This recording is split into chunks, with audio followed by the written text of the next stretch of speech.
ವೀಕ್ಷಕರೇ ನಮಸ್ಕಾರ, ನಿಮ್ಮೆಲ್ಲರಿಗೂ ಸ್ವಾಗತ. ಇದು ಪ್ರೋಮೋ. ಮತ್ತೆ ನೀವೆಲ್ಲ ಹೇಳ್ತೀರಾ, ಯಾರು ರೀ ಮುಖ ತೋರಿಸೋ, ರಘು ಮುಖ ತೋರಿಸೋ, ಅವ್ರು ಯಾರು ತೋರಿಸೋ, ನಿಮ್ಮ ಮುಖ ಯಾರು ನೋಡ್ತಾರೆ, ಇದೆಲ್ಲ ಹೇಳ್ತೀರಾ. ಇದೆಲ್ಲ ನಮ್ಗೆ ಆಶೀರ್ವಾದನೇ ಇರಲಿ. ಈಗ ನನ್ನೊಂದಿಗೆ ಅತ್ಯಂತ ಅಪರೂಪವಾದ ವ್ಯಕ್ತಿ ಇದ್ದಾರೆ, ಅತಿಥಿ ಇದ್ದಾರೆ. ನನ್ನ ಗೆಳೆಯ ಅಂತ ಹೇಳಿದ್ರು ತಪ್ಪಾಗಲ್ಲ, ನಾವೆಲ್ಲ ಒಂದೇ ಸಮಕಾಲನವರು. ಸೊ ಅವ್ರನ್ನ ಮಾತಾಡಿಸ್ತೀನಿ. ಅವ್ರ ವಾಯ್ಸ್ ಮೂಲಕ ಡೆಫಿನೆಟ್ಲಿ ನಿಮ್ಗೆ ಅವ್ರು ಯಾರು ಗೊತ್ತಾಗುತ್ತೆ, ನೀವೆಲ್ಲ ಕೇಳಿರ್ತೀರಾ. ನಮಸ್ಕಾರ ಸರ್. ನಮಸ್ಕಾರ ಸರ್, ಹೇಗಿದ್ದೀರಾ? ಸೂಪರ್. ಎಲ್ಲೋಗ್ಬಿಟ್ಟಿದ್ರಿ ಇಷ್ಟು ದಿವಸ ನೀವು? ಸರ್ ಎಲ್ಲೋ ತೆರೆ ಮರೆ ಇದ್ದೆ, ಮತ್ತೆ ನಿಮ್ಮ ಆಶೀರ್ವಾದದಿಂದ ಪ್ರೀತಿಯಿಂದ ತೆರೆ ಮುಂದೆ ಬರ್ತಾ ಇದ್ದೀನಿ. ಓಕೆ, ತೆರೆ ಮುಂದೆ ಬಂದಿರೋದು ಎಷ್ಟು ಖುಷಿ ಇದೆ ಸರ್. ಈ ಖುಷಿನ ಹೇಳೋಕ್ಕಾಗ್ತಾ ಇಲ್ಲ ರಘು ಅವರೇ, ತುಂಬ ಖುಷಿ ಇದೆ.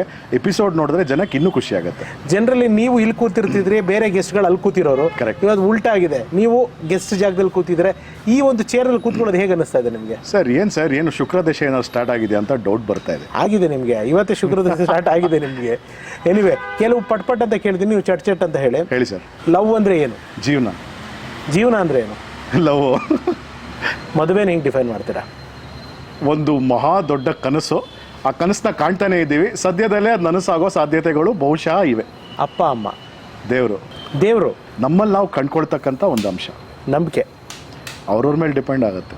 ಕನಸು ರಾತ್ರಿ ಬರುತ್ತೆ. ದುಡ್ಡು ಬೇಕೇ ಬೇಕು. ಹೆಸರು ಸಂಪಾದಿಸ್ಬೇಕು.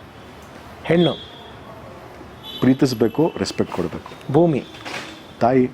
ಊಟ ತುಂಬ ಇಷ್ಟ. So nice.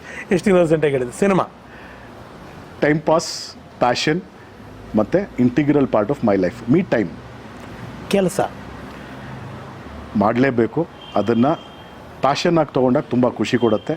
ಕೆಲಸ ಅಂತ ತೊಗೊಂಡ್ರೆ ಟೆನ್ಷನ್ ಕೊಡುತ್ತೆ. ವಿದ್ಯೆ ಸಂಪಾದಿಸಬೇಕು. ಅದಕ್ಕಿಂತ ಹೆಚ್ಚಾಗಿ ಜ್ಞಾನ ಮುಖ್ಯ, ನಮ್ಮ ಆ್ಯಟಿಟ್ಯೂಡ್ ಮುಖ್ಯ.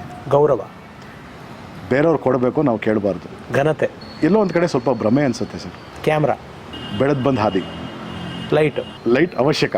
ಇದು ಸಣ್ಣ ಟ್ರೈಲರು. ಈ ಥರ ಅಲ್ಲದೆ ಇದಕ್ಕಿಂತ ವಿಭಿನ್ನವಾಗಿರುವ ಅವರ ಜೀವನದ ಕಥೆಯನ್ನು ನಿಮ್ಮ ಮುಂದೆ ಇಡ್ತಾ ಇದ್ದೀವಿ. ನೋಡಿ, ಹಾರೈಸಿ. ಸರ್, ನಿಮ್ಮ ಸಂದರ್ಶನ ಬೇಕು ಅಂತ ಕೇಳ್ತಿರೋ, ಕಾಯ್ತಿರೋ, ನಿಮ್ಮನ್ನು ಪ್ರೀತಿಸೋ ಹೃದಯಗಳಿಗೆ ಏನು ಹೇಳೋದಕ್ಕೆ ಇಷ್ಟಪಡ್ತೀರಾ? ಎಪಿಸೋಡ್ ನೋಡಿ, ಖುಷಿ ಕೊಡುತ್ತೆ. ರಘು ಅವರು ತುಂಬ ಚೆನ್ನಾಗಿ ಮಾತಾಡಿದ್ದಾರೆ, ತುಂಬ ಚೆನ್ನಾಗಿ ಪ್ರಶ್ನೆಗಳನ್ನ ಕೇಳಿದ್ದಾರೆ. ನಾನು ಫಿಲ್ಟರ್ ಇಲ್ಲದೆ ಉಪ್ಪಿಸಾರ್ ಥರ ತುಂಬ ರಿಯಲ್ಲಾಗಿ, ನ್ಯಾಚುರಲಾಗಿ ಉತ್ತರ ಕೊಟ್ಟಿದ್ದೀನಿ. ನೋಡಿ, ಎಂಜಾಯ್ ಮಾಡಿ, ಕಾಮೆಂಟ್ ಹಾಕಿ, like, share and subscribe. Thank you.